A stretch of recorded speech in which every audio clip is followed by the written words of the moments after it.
la diminution du nombre de prêtres est une question. Moi, je pose aussi la question de la diminution du nombre de chrétiens. Je pose la question des communautés qui diminuent. Je pose la question de ces églises qui restent vides. Donc il y a à la fois tout ce qui est de l'ordre du manque, et puis tout ce que nous percevons aussi comme appel, appel à rencontrer des gens qui se posent des questions. Si nous allons au cinéma en ce moment, nous voyons qu'un certain nombre de films se posent la question de Jésus a-t-il pu ressusciter, sur la question d'une apparition, est-ce que le ciel peut aujourd'hui visiter la terre, etc. Il y a des interrogations du monde d'aujourd'hui.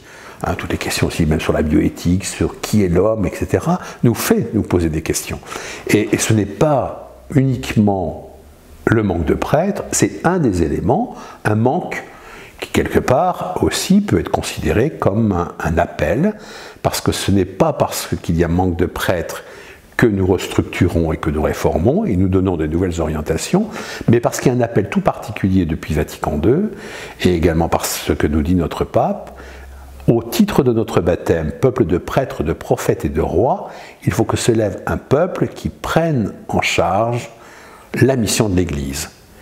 La mission de l'Église n'est pas une affaire de spécialistes, ce n'est pas l'affaire des curés, des religieux et des bonnes sœurs, c'est l'affaire du peuple de Dieu dans son ensemble. Et là, vraiment, il y a un réveil, je crois, missionnaire, pour que se lève une levée de disciples missionnaires, comme le dit le pape.